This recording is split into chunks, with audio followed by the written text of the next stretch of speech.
Okay, let's solve these equations, or these equations. That was the last video. Let's solve some of these mid-chapter quiz questions, okay? So, question 1. The square root of 100 minus the cube root of negative 27. Can you do the square root of a negative number? The answer is no. Can you do the square root of can you do a cube root of a negative number? The answer is yes. Square root of 100, which is 10. Minus, remember when I'm doing this, it's like I want to find the perfect cube in there. So it's like I want to do this. It's negative 3 cubed. Notice the cube and this cube root cancel each other out.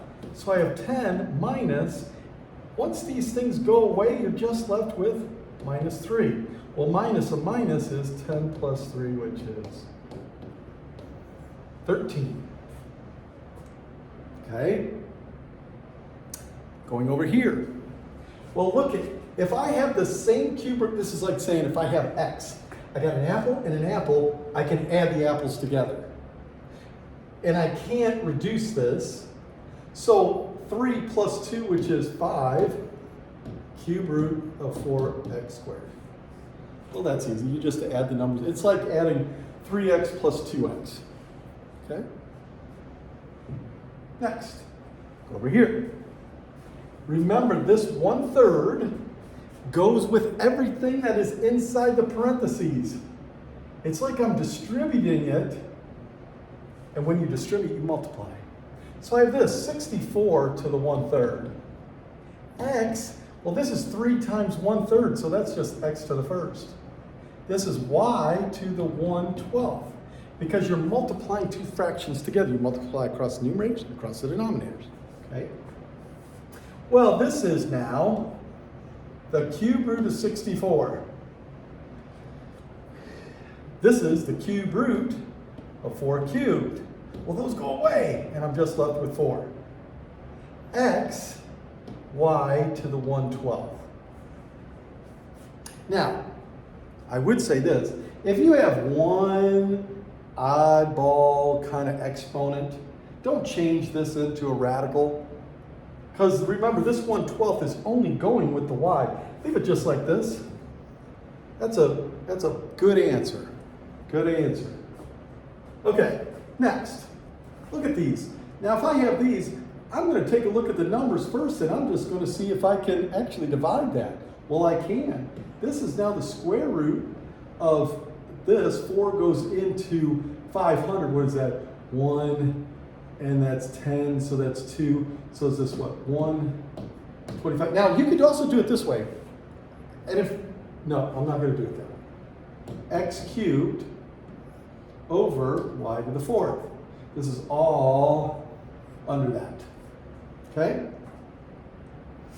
So now, I'm taking a look at, I can do this whole thing, and actually I could put it like this. 125 x cubed. I don't know if this makes it easier for anybody, but you can do that. You can break it out like that. So, the next thing that I'm going to do is, this is 125 to the 1/2, x to the 3 over 2, and this is y squared on the bottom. So, let's do this square root of 125. Remember what I'm doing is I'm looking, I can do a factor tree. Here's 125. I know 5 goes into that. 5 goes into this thing 25 times. Then I can break down the 25 by saying that this is 5 and 5. So in here I have the square root of 5 cubed. That may be difficult, but I can break it up like this. The square root of 5 squared times the square root of 5 to the first. Because notice, the square root and the square cancel each other out. Gone. So I'm left with the 5 square root of 5. Cool. Good. Great. Happy. So now if I take a look at this, I'll erase some of this mess over here. I'll erase this mess. to say, great, I have now 5 the square root of 5. So I have this 5 square root of 5, and I have this. Remember, this thing is the square root of x cubed over y squared.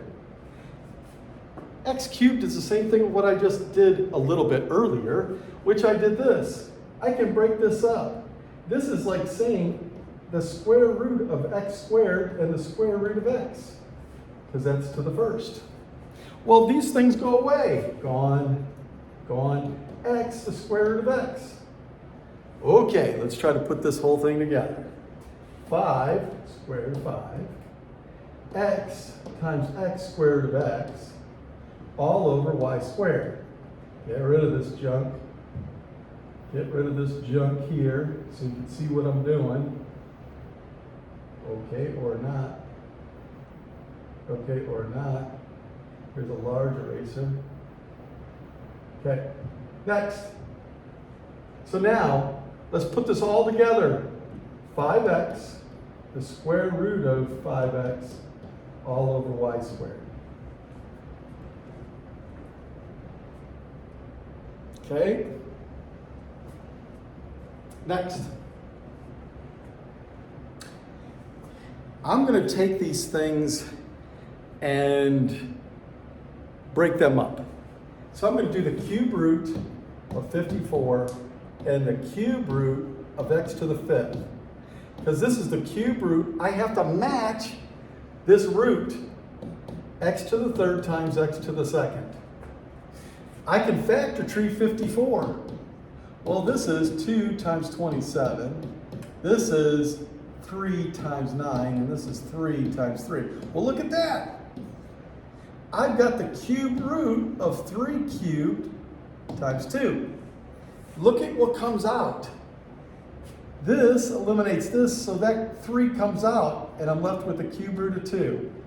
This takes care of this, but I'm still left with times, easy, x, the cube root of x squared. Put it all together. Put it all together. 3x cube root of 2x squared. Okay? Woo! All right, let's take a look at 6. I would break this up because this is like saying x to the 10th over y to the 20th to the 1/5 power. And this 1/5 goes with each one of these things. So this is x to the 10 over 5 over y to the 20 over 5, which is x squared over y to the 4th. Also, you can see that you're just doing some simple division. Next. Ooh, look at this. Nothing I can do with this guy here. Nothing I can do with it, so I have this. The 7th root of x minus 2 cubed times, I'm going to break this up, the cube root of x minus 2 cubed, x minus 2, well, cubed. I guess I could do it twice. Oh, what's I doing here? Okay, well, I guess that eraser's not erasing. Okay. Get this thing out of here. Lord. Lord. Okay. I'm getting rid of the whole thing. Oh my gosh. I'm running out of fumes here. Okay, so just do this. This is x minus 2 to the 6 over 3, which is the cube root of x minus 2 cubed, and that's times x minus 2 squared. Whew. Lord have mercy. That was a tough one to come by. If you have top and bottom by the radical 7. So what I want you to do is put the whole thing over the 7th root. And I've got x to the 4th, y to the 9th, x to the negative 5th, y to the 7th. Remember, what we talked about is that if there's a negative exponent, it just changes positions. So I have this. This goes up top, x to the 4th, x to the 5th, and then I could subtract the two, the smaller from the larger, to get y squared.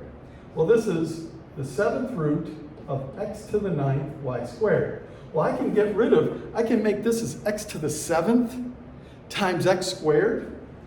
So this is the 7th root of x to the 7th times x squared times y squared. Well, those cancel out. So I'm left with x, the 7th root of x squared, y squared. Going this way. Next. Over here. Now this may look like something you can't do. You're like, well, they don't have the same root, so I can't combine them. Well, you can. Just change everything to a fraction. If they have the same base, add exponents, but you have to have a common denominator. The common denominator for this is 6. Now I can add exponents to the 5, 6. That's it. Done. What about this with a negative exponent? Remember, then it changes it. So now I have negative 125 to the positive 2/3. Notice if it's a negative exponent, it flips position. So this goes in the bottom. Remember, this is the cube root, so I have 1 over the cube root of negative 125. Oh, that's a 2. 125 squared. I could do it a couple different ways. I could do the cube root first and then square it, or I could square it and then do the cube root. I would do the cube root of negative 125 because that's negative 5. And when you square it, you have 1 over 25. Okay? There was 2 ways that you could do it. That's the way I would suggest. Last 2. So I have this. Multiply, add exponents. So I have 64, the square root of 64, x to the 4th, y to the 7th. If it's a square root, I'm looking to put squares in here. Well, the square root of 64 is 8. That's easy. Split this in half. Remember, because this is like saying x to the 4th to the 1/2, which is x squared. Now this is like saying y to the 7th, but I can break this up into y to the 6th times y to the 1st. So I got y cubed. What am I left with? Y. Everything else came out. And then the last one over here, this looks a little funky, but it's like saying, hey, listen, in order for me to add or subtract these things, these radicals have to be the same, so I got to change them somehow. Well, now I'm going to do this. This is 4x. Well, I can't do anything with the square root of 6. That stays. But I can take x squared out, and I can take a y out. So I got 4x to the 3rd y, and I'm left with 6y. I bet you I have to end up with 6y over here. Minus 7y. Well, this is 4 times 6. X to the 6th, y. So this stays the same. Now I can pull out a 4, so this is 7 times 2, and I could put an x cubed out. X cubed y, and I'm left with 6y. Well, that's what I wanted. So I got 4x cubed y square root of 6y minus 14x cubed y square root of 6y. Combine those two, I get negative 10x cubed y square root of 6y, and that is a lot of stuff. Okay, that's your solving of those equations, and hopefully this gave you a little help for when you were doing those at home.